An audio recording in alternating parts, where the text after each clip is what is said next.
Hey guys, this is Khan here. I live in Saudi Arabia studying 9th grade in Yambu International School. And welcome to this section of advanced physics, and it's always going to be free tutorials. Now let me stop and tell you what we actually learned in fundamental physics.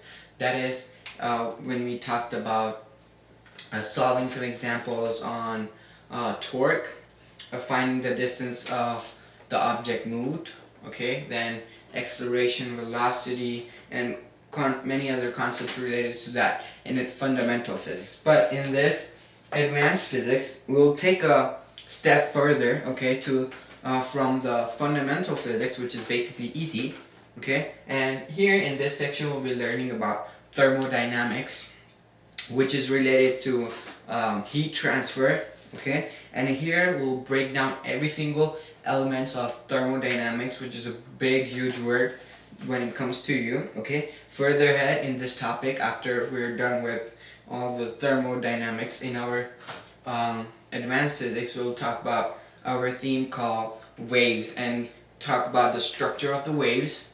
Then we'll solve some examples on waves. Of course, then we'll talk about what are the different types of waves, and then we'll solve some examples related to waves, like what is the speed of the wave, wave speed, wavelength, frequency, and so on, okay. Now, even though there is fundamental physics, advanced physics, as you guys can see here, we have advanced physics here and fundamental physics, which was previous physics, what we did, okay. Now let me stop and tell you that there's no difference between fundamental and advanced physics. All it means is that there's too many bunch of sections, right? So what they're done is being divided into several parts. So they're given those parts, those sections are given names like chapters are. Now in a chapter there's like 4 or 5 sections, right? Now in one chapter in physics there's several sections, okay? So in fundamental physics is a chapter and it has quite a lot of sections. Now this advanced physics has quite a long sections. So basically what they're doing is, advanced physics is not really hard, but fundamental physics is like base. If you know fundamental physics, it's really going to be easy for you guys to solve some examples on advanced physics and learn the concepts quicker than those people who didn't really study fundamental physics, okay? Now the first thing in this section is what we'll do is break down the huge word thermodynamics. Now think about the question, what is thermodynamics? Well, thermo, you mean thermodynamics, I already told you, is basically heat transfer. But really, to get into that, thermodynamics, now what's happening is, we already know it's heat transfer, but thermo can stand for 2 definitions, okay? Now thermo, okay, let me just write it down, thermo, okay, thermo, this word, okay, can stand for 2 definitions. Thermo basically means heat, okay, or it can mean temperature. Okay, temperature, temporary. Let me just finish. Okay, so heat or temperature can be derived from the word thermo. Okay, now let me just give you guys a preview on what we'll talk about in this section. Is basically building a thermometer. Okay, then lots of laws. Okay, just one law of which is zeroth law of thermodynamics we'll talk about, and we'll talk about temperature scales, because since thermo is related to temperature, we'll talk about temperature scales, and there's 3 types of temperature scales, which is Fahrenheit, Kelvin, Celsius, and basically then I'm going to give you a conversion factor, so there will be converting. So if you are given a temperature in Fahrenheit, you can convert it into Kelvin or into Celsius, and we'll solve some pretty interesting examples. Okay, so that's our last page to go on, is solve some examples. Everyone has their own little definition for thermodynamics, right? But we actually don't really know in terms of advanced physics, because there's a reason, and the reason is that we haven't seen an atom with our actual eyes. for reals. We haven't seen it. Well, what we have seen in the atom, if you go to Google or any search engine and you type in atom of a specific object or substance, you can say, since I don't know what you think of. So you can think of anything around your room. Basically everything is built up of atoms. Okay, and we'll talk about that in later sections. But since everything is built about atoms, but the point here that I want to make is that we haven't seen an atom with our actual eye, so we cannot really define thermodynamics in terms of advanced physics.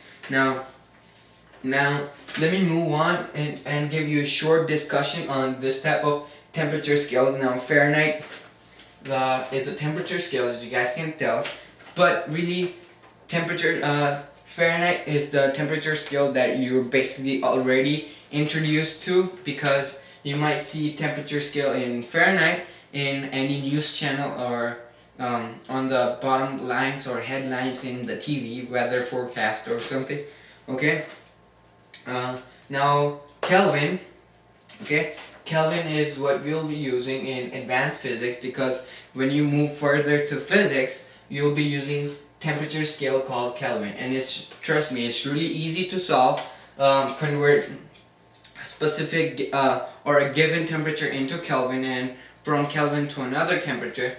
Here Celsius is basically what engineers use. Okay, so if you're going to be engineer, if you are planning to be engineer, okay, this is the temperature scale that you will be using further ahead. Now we'll talk about all three temperature scale in just a second. Now what I want to talk about here is basically start with our zeroth law of thermodynamics. Now not wasting our time, okay, because I'm giving you short discussion on what we're going to learn. So not talking anymore, let me just go ahead and erase the board so we can actually learn the zeroth law of thermodynamics.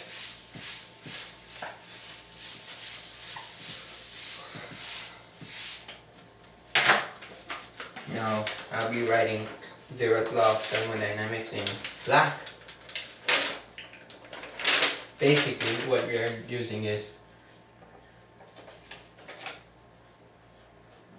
zeroth law of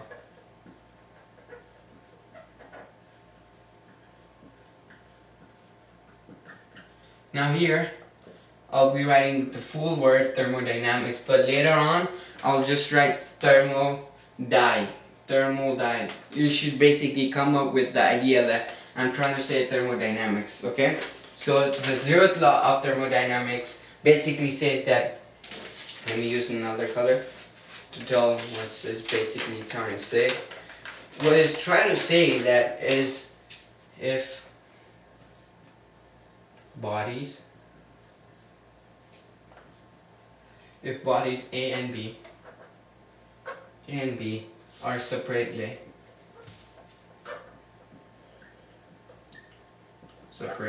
in thermal equilibrium with a third body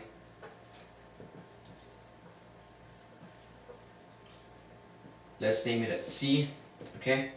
Third body C, then basically A and B are in thermal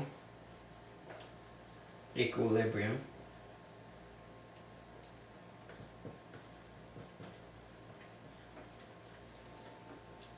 with each other if placed in thermal contact. Okay, now let me just go ahead and read it again. Now, the zeroth law of thermodynamics basically says that if bodies A and B are separately in thermal equilibrium with a third body named C, the bodies A and B are in thermal equilibrium with each other if placed in thermal equilibrium. Okay, thermal contact. So basically, now let me just show you by illustrating an example.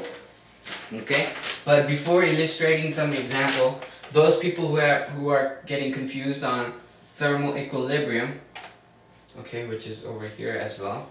Now thermal, if you haven't watched my first video, is basically says that heat or temperature. Now equilibrium basically means there is no change. Okay, no changes, that means equilibrium. Heat or temperature means thermal. Now let me illustrate the example. Okay, let me give you guys an example. Suppose, let's say there's a body A. Okay, this is A, and here is body B. Okay, and here we have body C in thermal contact with each other.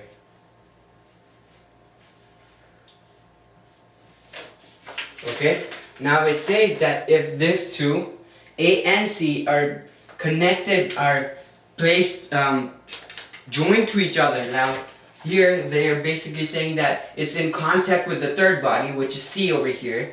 So A is in contact with third body C, and there is no change in temperature.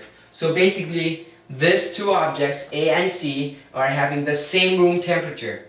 Okay, now if you take this paper and take this paper over here and place it onto each other, there is not going to be a change in temperature.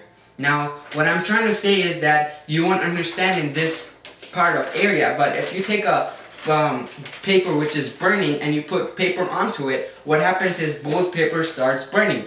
But since this paper is in same temperature as this one, okay, so basically there will be no change in temperature. Basically they're trying to say is it's in thermal equilibrium. No change in temperature or no change in heat.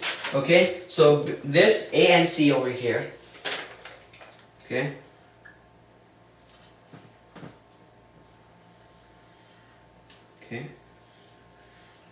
A and C and B and C are basically in thermal equilibrium. Okay, both are in thermal equilibrium. Then, okay, only then, if you have A and B placed in contact with each other, this will also be in a thermal equilibrium.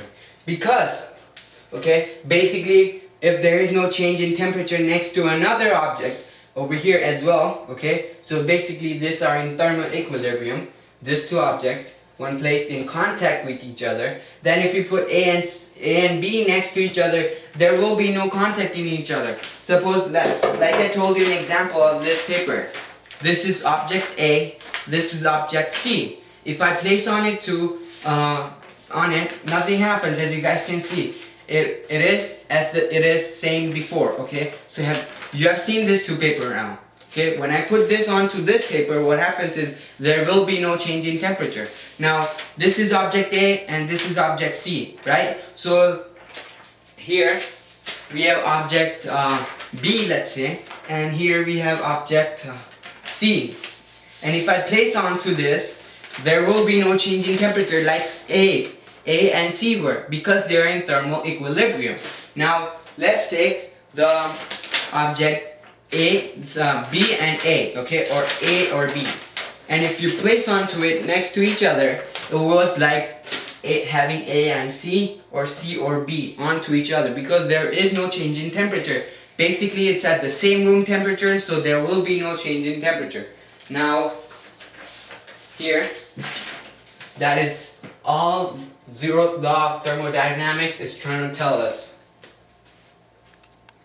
Now let's consider one more example before we actually move on, because I want you guys to really understand the concept. For example, let's say I have two containers, or let's say a cup filled with water, okay? This is the best example that you can actually do it at your house or anywhere you live, okay? Anywhere you live.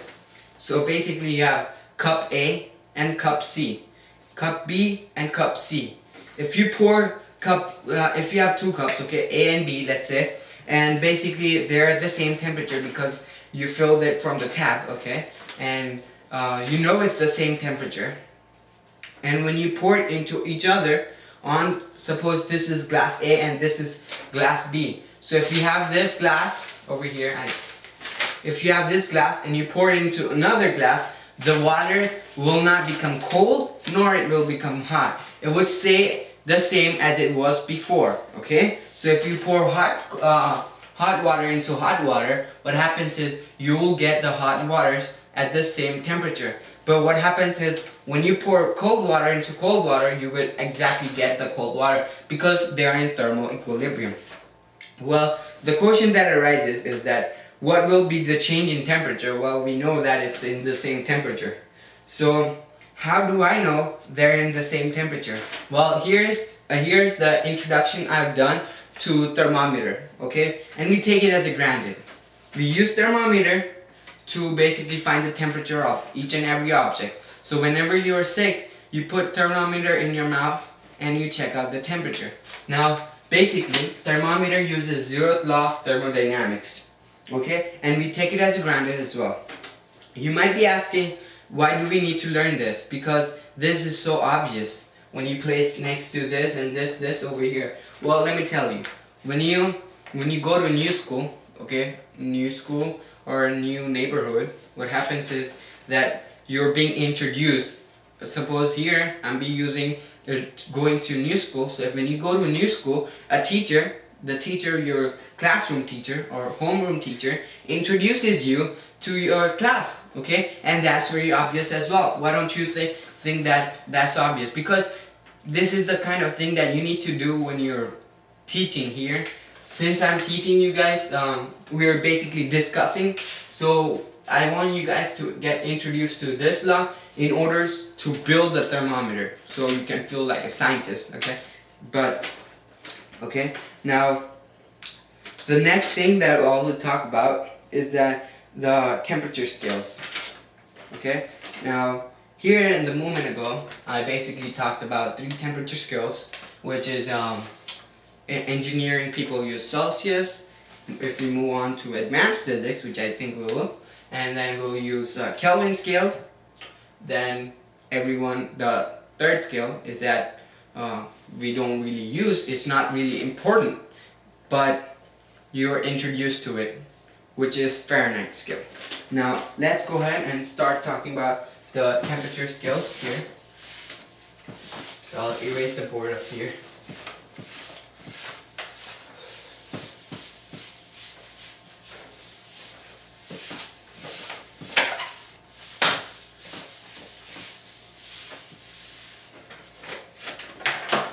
So basically, we have we're talking about temperature scales. Okay? Now let's start off our discussion with saying what is temperature.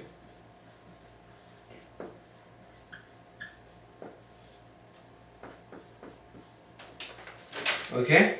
Now we know that when you have an object which is pretty hot, it has a high temperature. And when if you put an ice cream into a freezer, now what you're doing is the temperature is very low because it's cold. And when you eat it with your spoon, if you have sensitivity, it might hurt in your tooth, okay, whatever you want to say. Now that's because the object is cold and you feel that cold into your tooth, okay? Okay, so basically you know that when a temperature is high, it's basically hot. When the temperature is low, it's basically cold. Now you can tell that temperature it has some kind of energy, because when you put thermometer into those kind of let's say ice cream, it gives you less temperature because it reads some kind of energy. So let's talk about that energy, okay? And it's not those energy that we talked about in fundamental physics. It's like lifting a marker, putting force onto it, power, kinetic energy of a moving object, okay? Now, temperature basically measures, okay? Measures the amount of kinetic energy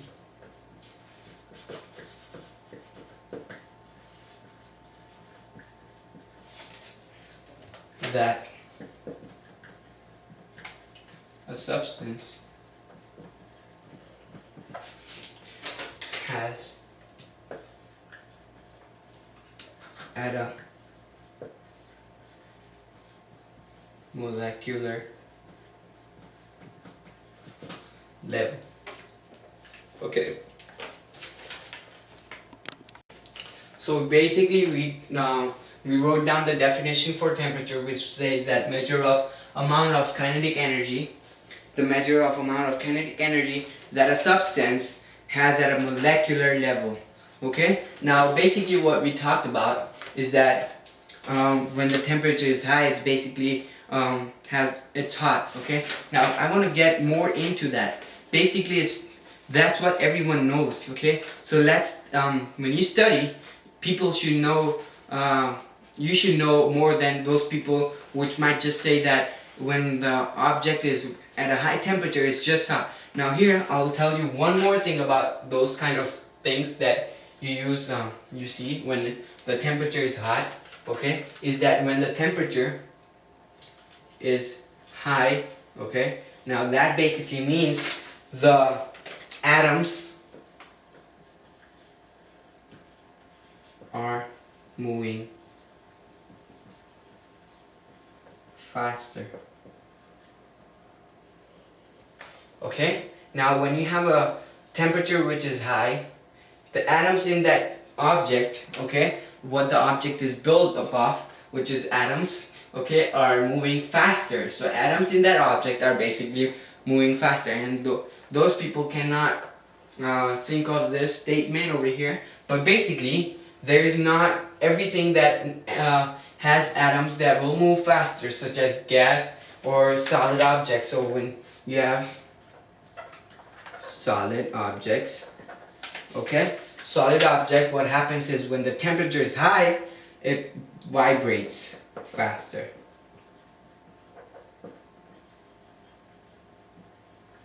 Okay, now there's gas. If your substance that you took is gas, then it's basically shooting at each other at a faster rate. So basically, if the gas is the atoms in those gases are shooting each other at a faster rate. Okay, so when you have a gas, it's shooting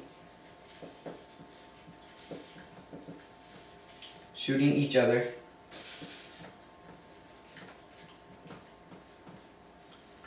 at a faster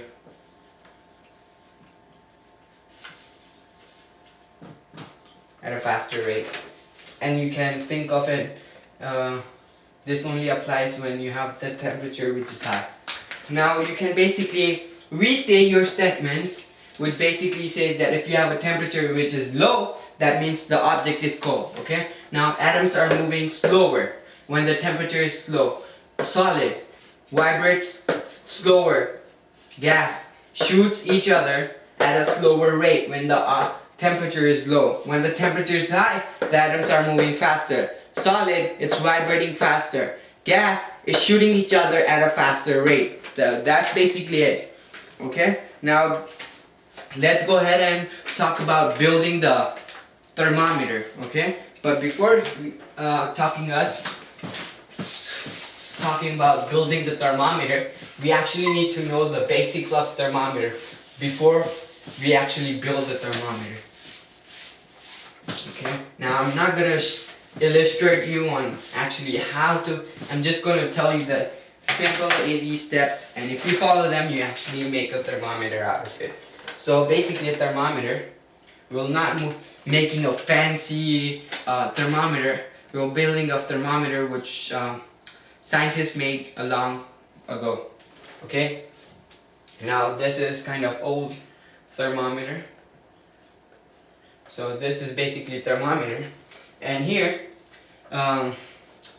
you have a scale that reads a number, okay, but we don't have the scale yet because we're just building a thermometer. Now what you need to do is you have a copper wire, and you need to wrap that copper wire and put it on the heater or burner or your gas. Now what happens is the copper wire unwraps itself and it becomes some kind of wire, and it's still a copper wire, but it has some energy in it because the temperature is high. So you need to put the copper wire that you got, the final copper wire, after you add heat to it. Okay, so you put it over here and you put the substance.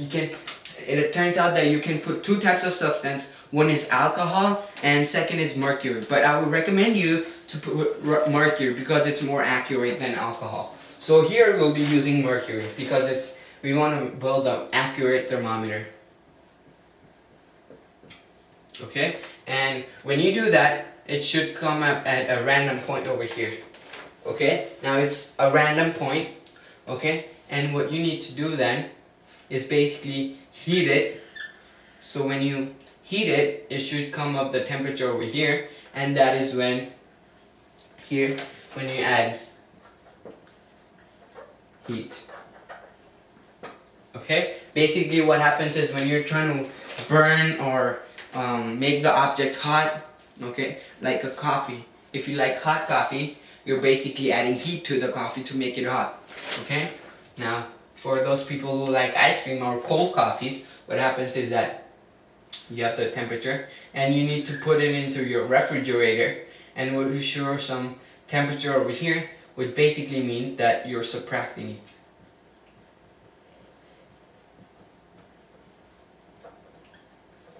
Now, let me just tell you the reason why we can't say what we can say is that add cold.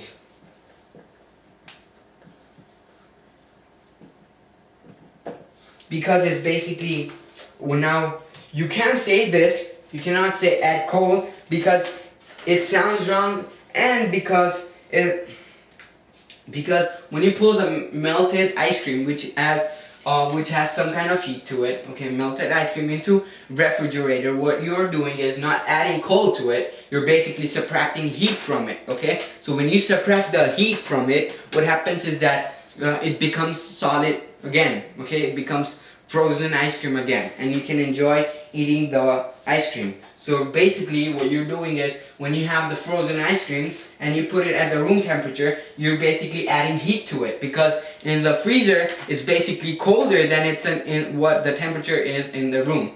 Now when you take it out from your refrigerator, you're basically adding heat, and this is the concept everyone gets. Now this concept over here, when it's all melted, now if you put it back, for those people who doesn't like to eat melted ice cream, so what they do is put the ice cream back into the refrigerator, and basically what they're doing is, since the heat is already being added to the ice cream, well, the freezer needs to subtract the heat from it, so it becomes frozen again. Now I hope everyone has understood this. So we cannot say add cold to it, because it's wrong. Okay, now up till now we talked about building the thermometer. Now let's say if you want to construct the proper scale, okay, just basically what I told you is wrap the coil and put it on the burner. It unwraps itself automatically. Then you need to put that copper wire over here in this kind of container, and you add mercury to it. Now the thing here is what we were going to talk about is basically calculating the scale. Okay, you have seen the actual thermometer which reads the scale. Now how do we construct that scale? Here's how you do it. Okay, let me just erase this.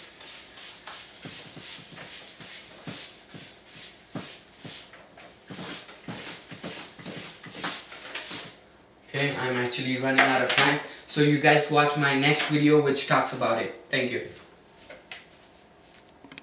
So basically we talked that on how to calculate the temperature, but let's not talk about it and let's jump into it, okay, because I was running out of time. Now you're basically first calculating the scale, which every engineers do, which is Celsius, okay, and what you need to do is put your thermometer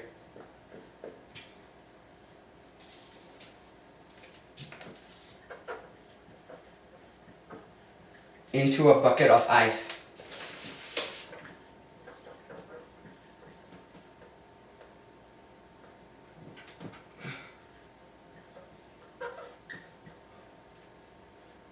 Or I should say bucket full of ice. But okay, you get the point. Okay. Now how does it look like? Well, you have a bucket over here and all the ice is there. Okay, this is basically ice. And you put that thermometer over here.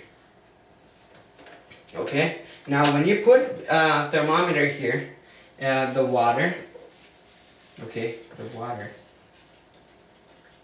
is actually at so-called the ice point.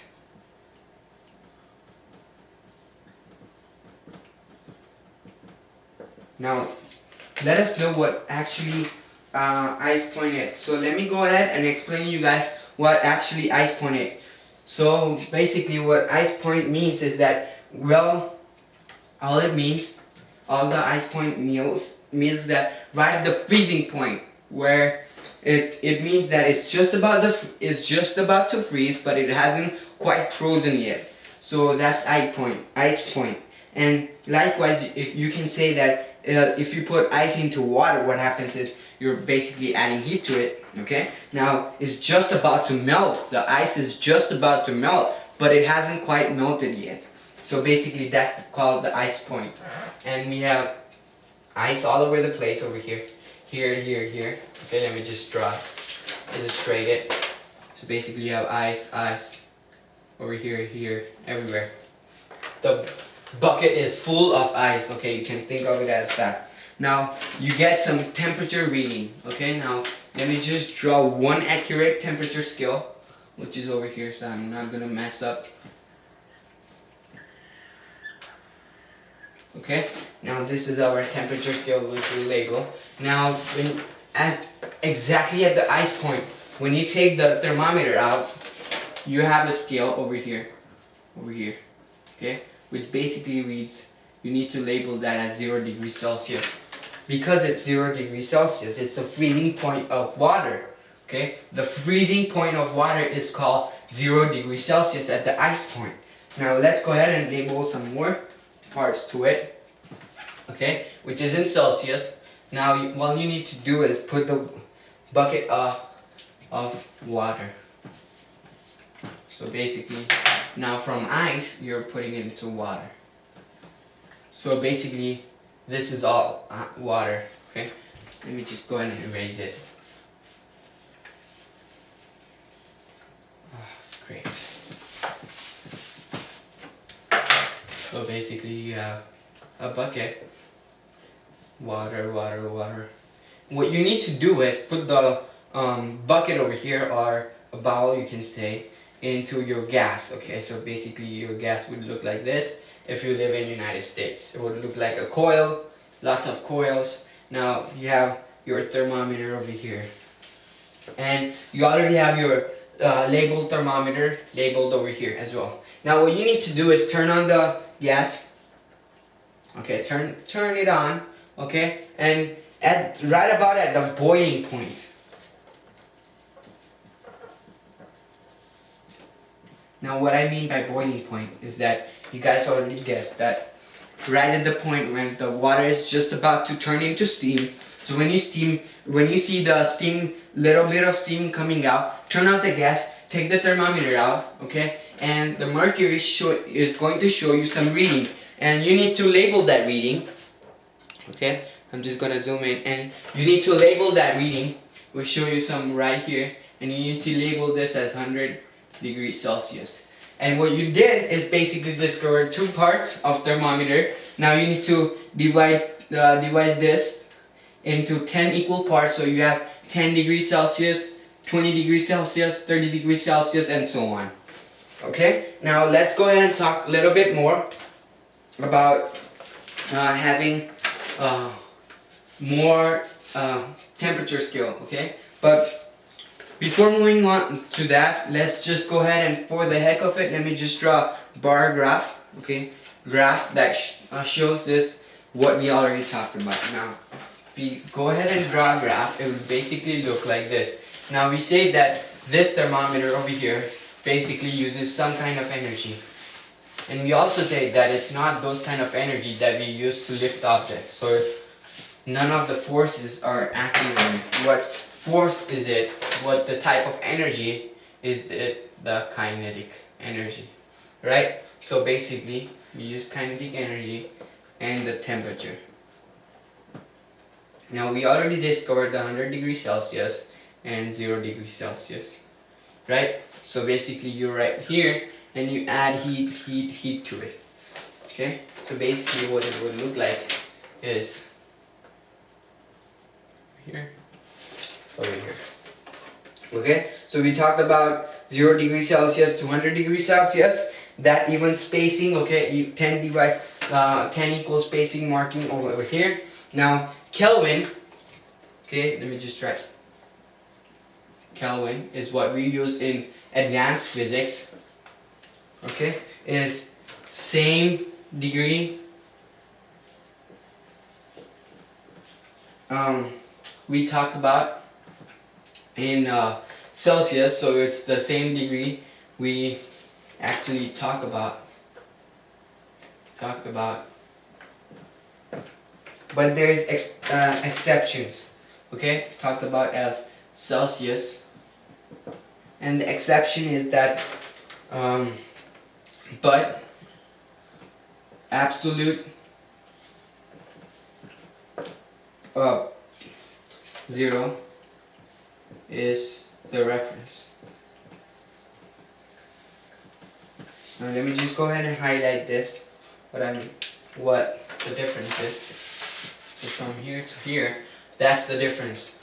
Basically, we said that it uses the same kind of thing that we already talked about in Celsius. Now the additional point, what it's adding to Kelvin, is that it uses absolute 0 as reference. Now let's go ahead and go back to the graph over here. Now absolute 0 is when you have absolute 0 value, zero kinetic energy, and that point locates over here.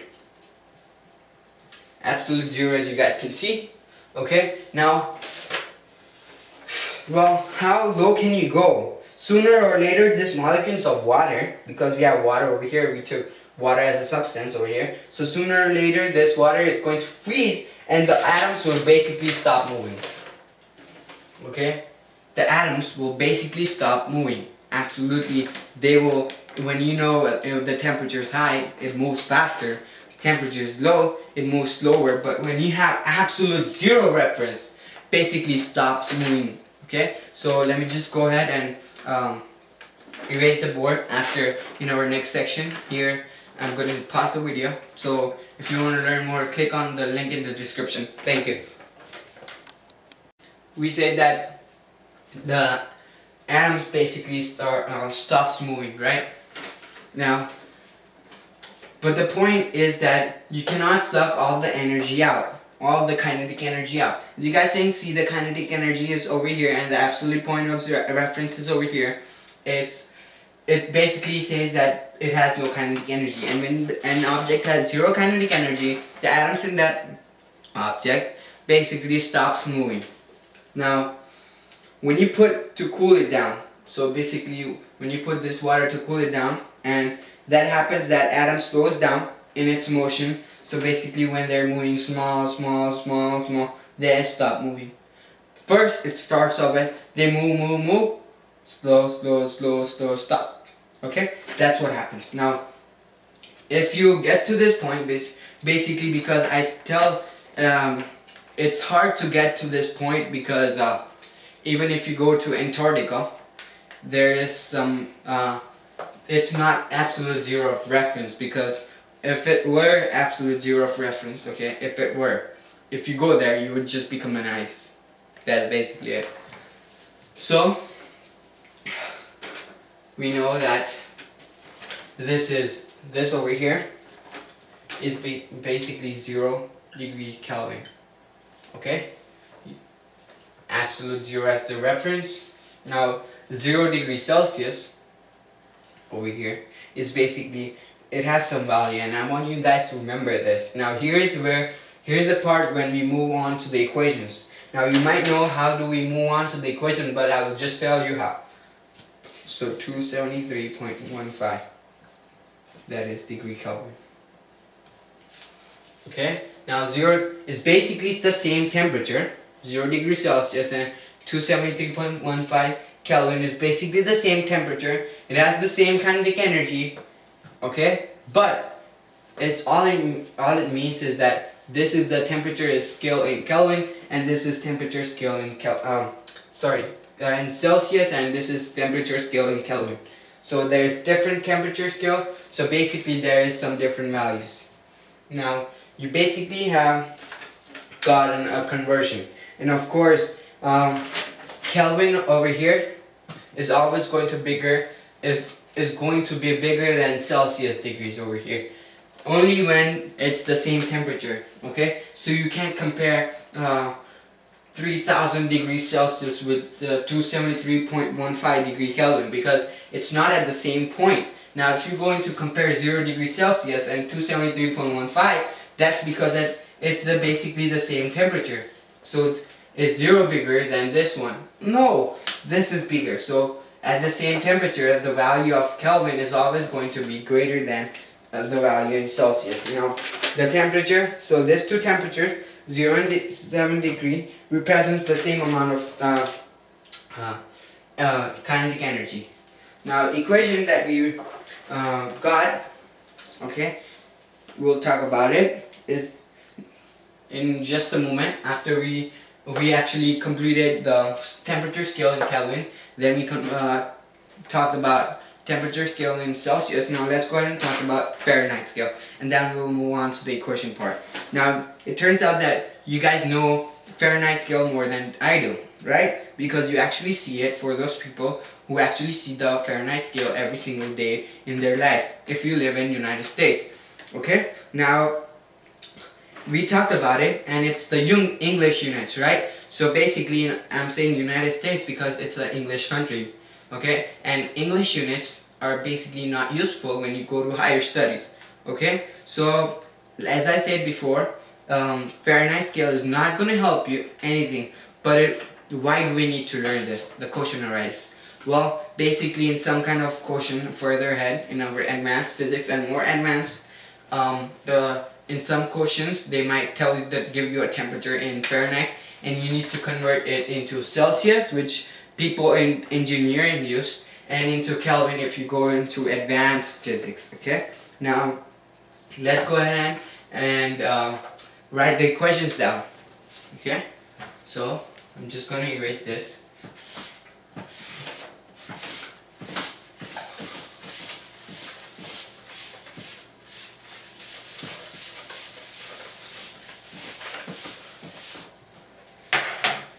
Okay, so it says that if you have a temperature scale in Fahrenheit, or if you need to find it, temperature scale in Fahrenheit is basically equal to 9/5 plus temperature scale in Celsius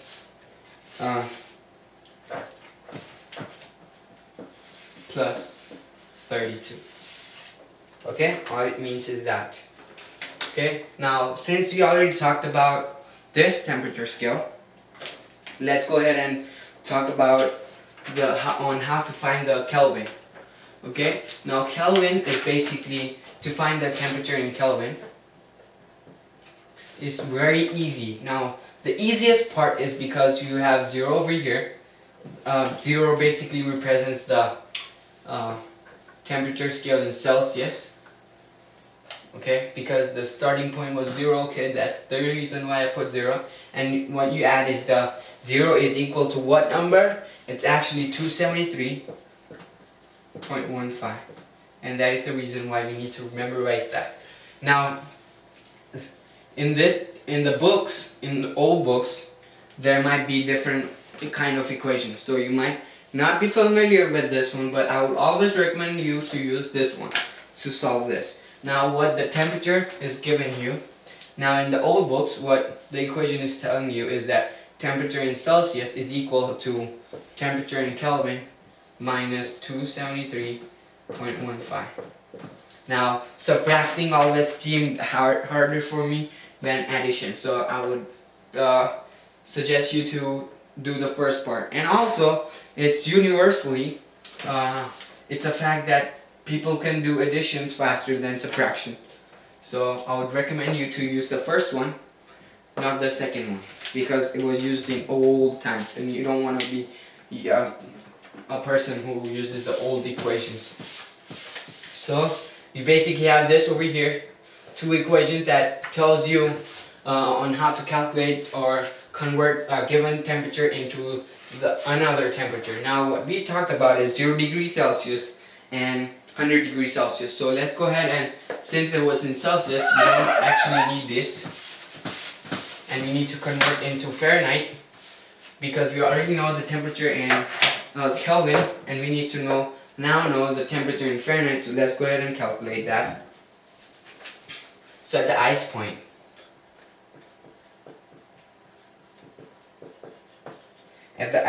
the temperature in Celsius is 0, right? So temperature in Fahrenheit is equal to 9/5 times 0 plus 32. Okay, here I'll also demonstrate you why isn't it used the temperature scale in Fahrenheit, and you would basically get this product over here to be 0, and you add 32 it would basically 32 degrees Fahrenheit. Okay, now the starting point is 32 degrees Fahrenheit, and which basically represents 0 degrees Celsius. Okay, and the 100 degrees Celsius, let's look at it. Now basically what you do is at the boiling point, okay, at the boiling point, and use the same equation because we need to end up in temperature. So at the boiling point, okay, we have 9/5 times 100 degrees Celsius plus 32, which gives us temperature in Fahrenheit. It's basically the same. So temperature in Fahrenheit is equal, when you do that, you should be getting 212 degrees Fahrenheit. Now the ending point here, basically let me write it down here, is 212 degrees Fahrenheit. And look at the change over here. Now this is in Celsius, so that means 0 to 100 degrees. It's so inaccurate, right? So that is the reason most people don't remember. That is the reason why we don't use it. Okay, physics made it easier for us. 0 and 100 are pretty basic thing that you can remember top of your head. Now you can see that we have learned lots of weird numbers and lots of weird formulas that you need to remember for your exams or tests. Okay, now even though you see it on TV, the Fahrenheit scale doesn't really mean that Fahrenheit is used mostly. Okay, it's only used in the temperature scales, which is finding the temperature of the room, of your country, of your state. Okay, so let's go ahead and solve some examples on this kind of equation that basically tells us to convert problems. Okay, now what I'm going to start off is with, I live in Saudi Arabia, right? Now in Saudi Arabia, the temperature here is very humid and hot. So the temperature in Celsius that I got it from internet is basically 49 degrees Celsius, which is pretty darn hot. Okay, so let's convert temperature in Celsius into temperature in Fahrenheit. So let me just write down what's given. The given part. Let me just go ahead and erase this one as well. Okay, what's given is that I found that the temperature in Celsius, which is 49 degrees Celsius. Okay, and I need the temperature in Fahrenheit, which I don't know. So we use temperature in Fahrenheit is equal to 9/5 times the temperature in Celsius plus 32, I think. Yep. So temperature in Fahrenheit is equal to 9/5 times the 49 because it's the temperature in Celsius, and we add 32 to it. So temperature in Fahrenheit, when you do that in your calculator, it turns out to be 120 degrees Celsius Fahrenheit. Now it's pretty darn hot, Okay, so let's go ahead and solve some more examples. So let's go ahead and solve our second example. And even you can solve this if you have one specific temperature. Okay, now the second example says that the temperature in Kelvin is 400 degree Kelvin, and I need that temperature in Celsius. What I need to do is use this equation. Temperature in Kelvin is equal to the temperature in Celsius plus we add 273.15 degrees Kelvin to it. Okay, now temperature in Kelvin we know is 400. Temperature in Celsius we don't really know, 273.15 K, and what you need to do is subtract on both sides. So it would basically look like this. This cancels out, and when you subtract 400 minus 273.15, you basically get your answer to be 126.9, that is degrees temperature in Celsius. Okay? It's pretty easy. Let's go ahead and solve our third problem.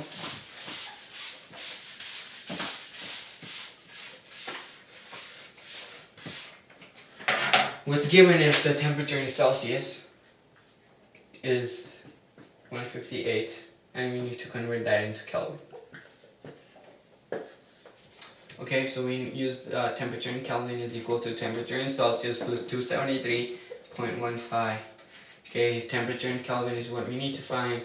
We add 158 to 273.15, and temperature in Kelvin is basically going to equal to 431.2 degrees Kelvin. So we got the answer in Kelvin as well. So as you guys can see, that it's not really hard. It's basically easy when you think about it.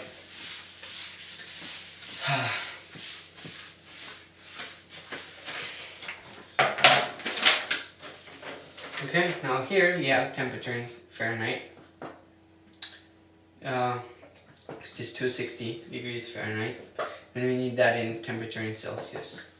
What do we need to do? Well, we need to use the equation that says temperature in Fahrenheit is equal to 9/5 times the temperature in Celsius, and we add 32 to it. Okay, and what we have is 260 over here, 9/5 times temperature in Celsius. Now most of the guys can do this in their hi-fi calculators, but if for those people who actually don't know how to solve this, it's really easy. Now let me show you how to do this procedure, or what's the hidden procedure that your calculator does. Now personally I use TID9, which does it for me. Okay, you basically solve for some value or x or y. Now what happens here is you multiply phi on both sides. What happens is phi cancels out. Okay, and when you have this, when you multiply this, you basically get you have some temperature. Okay, now when you have that temperature, you subtract 32 from it. Okay, 32 cancels out, and what you're left with is 9 times Tc is equal to some value, which is x. Okay, now you have 9 Tc, which basically means 9 Tc is equal to x. And what you do is divide 9 on both sides, and this value divided by 9. Okay, and when you do that, okay, when you multiply phi times 260, you get your answer to be basically, let me just go ahead and erase this. Basically what you get is 228. Okay, and when you, okay, basically what I did here is I subtracted 32 first.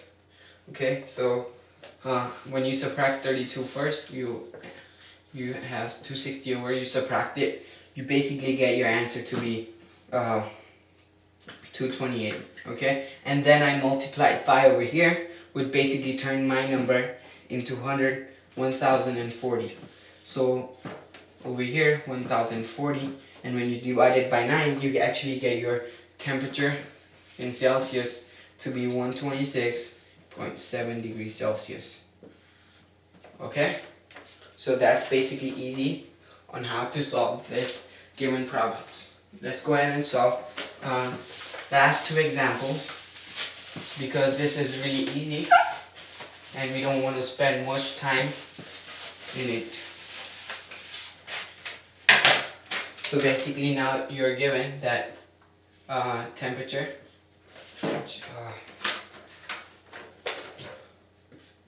temperature in Celsius is equal 102 degrees Celsius, and what you know is temperature in Fahrenheit is equal to 9/5 times the temperature in Celsius, which is 100 plus 32. When you do that in your calculator, and that's pretty easy, okay, you get your answer to be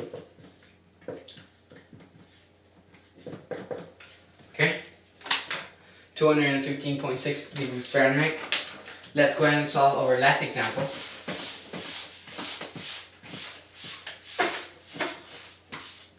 Great. Temperature in Fahrenheit.